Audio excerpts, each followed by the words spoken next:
Assalamualaikum warahmatullahi wabarakatuh. Nama saya Siti Neni Puspita dari Prodi Biologi, Fakultas Sains dan Teknologi, Universitas Islam Negeri Sumatera Utara. Tugas ini dibuat untuk memenuhi tugas UAS mata kuliah Mikroteknik Hewan. Di sini saya akan menjelaskan tentang teknik dekalsifikasi. Nah, pengertian dekalsifikasi. Apa sih dekalsifikasi itu? Dekalsifikasi itu merupakan proses penghilangan garam kalsium dari jaringan dengan menggunakan bahan kimia sehingga tulang menjadi lunak. Dekalsifikasi ini juga merupakan prosedur rutin dengan tujuan membuat jaringan yang mengandung garam mineral tanpa harus mempertahankan garam mineral tersebut. Nah, jadi udah tahu kan apa itu dekalsifikasi? Nah, masuk judul yang ketiga, yaitu ada proses dekalsifikasi. Proses dekalsifikasi di sini ada 4. Yang pertama itu proses yang pertama dengan menggunakan jaringan yang telah terparafinasi. Blok dimasukkan ke dalam larutan dekalsifikasi dengan perbandingan volume sekitar 50-100 kali dari blok jaringannya.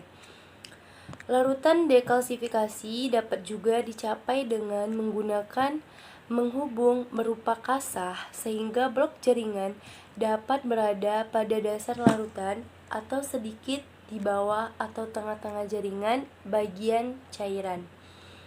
Proses yang kedua itu cairan harus diganti 1 atau 2 kali sehari sampai dekalsifikasi selesai.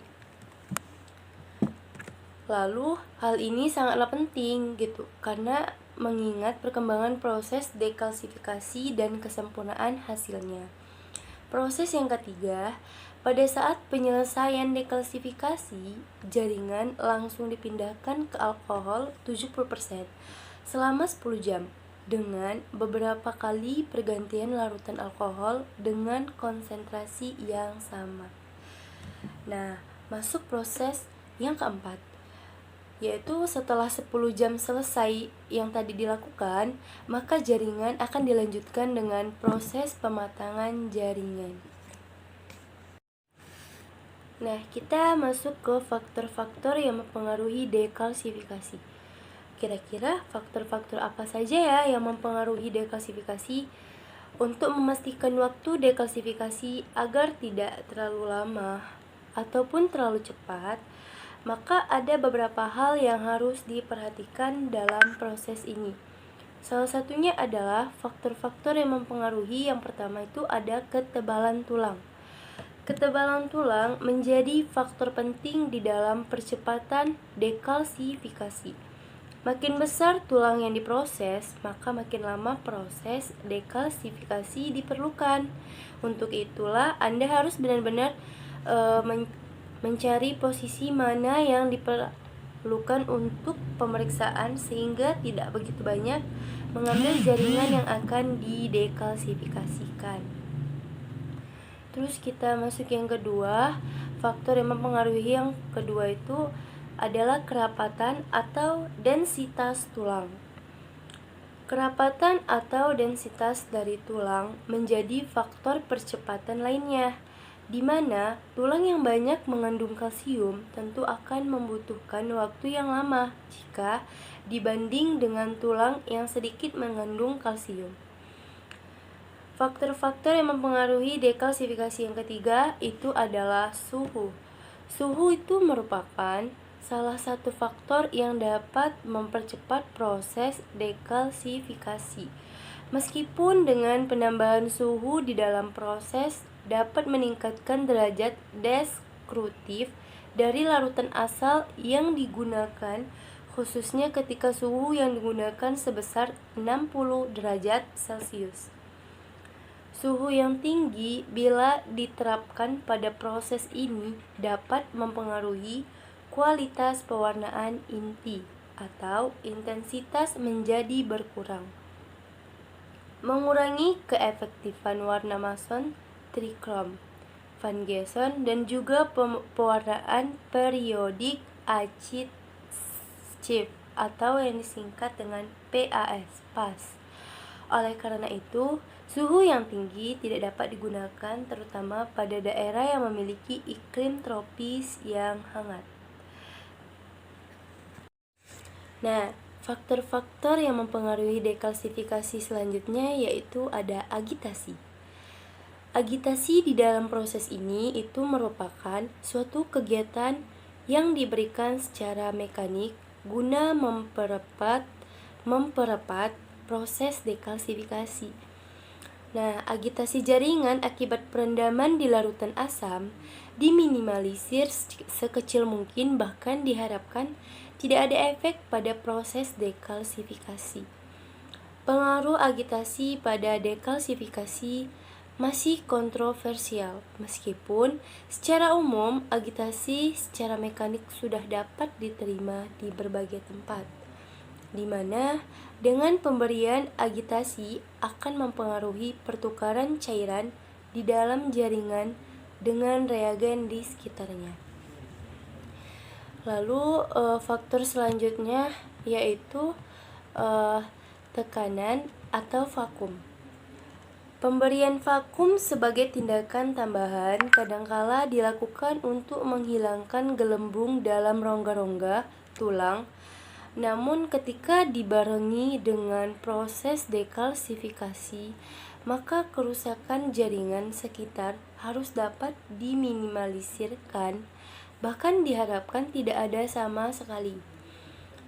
Pemberian vakum ini memiliki prinsip ketika tekanan dikurangi, maka kecepatan perpindahan larutan atau proses pelepasan kalsium akan lebih mudah tanpa ada pengaruh dari tekanan luar yang menghambat. Selanjutnya, faktor-faktor yang mempengaruhi dekalsifikasi yaitu ada volume larutan. Volume larutan ini juga termasuk faktor yang mempengaruhi dekalsifikasi. Pada dasarnya, waktu dekalsifikasi akan menjadi cepat ketika kecepatan reaksi antara garam kalsium dengan larutan dekalsifikasi berjalan dengan baik. Ketika volume suatu larutan dekalsifikasi dinaikkan, maka perbedaan tekanan antara jaringan yang akan didekalsifikasi dengan larutan dekalsifikasi tersebut akan meningkat dan berdampak terhadap percepatan dekalsifikasi. Mungkin itu aja faktor-faktornya. Nah, kita akan lanjut ke judul selanjutnya yaitu judul selanjutnya itu adalah pembagian larutan dekalsifikasi. Ada tiga pembagian larutan dekalsifikasi. Yang pertama yaitu yang didasarkan pada asam mineral kuat. Asam kuat seperti asam klorida atau nitrat pada konsentrasi hingga 10% merupakan larutan dekalsifikasi yang sangat cepat dalam proses dekalsifikasi. Namun jika penggunaan larutan ini menggunakan waktu yang berlebihan akan menyebabkan hilangnya pewarnaan inti dan dapat menyebabkan jaringan menjadi lebih basah sehingga sulit untuk dilakukan pematangan jaringan. Larutan kuat ini merupakan larutan yang diklaim cepat dalam pengerjaannya. Asam kuat yang paling sering digunakan adalah asam klorida. Penggunaan asam klorida dalam dekalsifikasi harus digunakan secara konservatif dengan memperhatikan petunjuk yang disediakan untuk menghasilkan sediaan yang lebih baik. Pembagian larutan dekalsifikasi yang kedua yaitu yang didasarkan pada asam organik lemah. Asam lemah yang sering digunakan sebagai larutan dekalsifikasi adalah asam format. Asam format dapat digunakan secara sederhana dengan konsentrasi sebesar 10% atau dikombinasikan dengan formalin atau dengan larutan penyangga. Meskipun lebih lambat dibandingkan dengan larutan asam kuat, namun hasil yang diperoleh jauh lebih baik dan cenderung tidak mengganggu pewarnaan nuklir. Larutan asam format yang diberikan bersamaan dengan formalin diklaim sangat baik dalam proses dekalsifikasi serta tidak mempengaruhi di dalam hasil pewarnaan. Larutan asam lemah lainnya yang digunakan adalah asam trichloroacetic atau TCA dan juga asam pikrat. Selanjutnya, pembagian larutan dekalsifikasi yang ketiga yaitu ada larutan chelating. Nah, larutan chelating itu apa sih? Gitu kan? Larutan chelating itu seperti asam etilenediamine tetracetic atau disingkat dengan EDTA eta. Bekerja dengan menangkap ion kalsium dari permukaan kristal apatit dan secara perlahan-lahan mengurangi ukurannya. Proses ini sangat lambat tapi akan menghasilkan sediaan yang maksimal, bahkan dapat membutuhkan waktu hingga beberapa hari atau minggu tergantung dari ukuran dan kerapatan kalsium dalam tulang.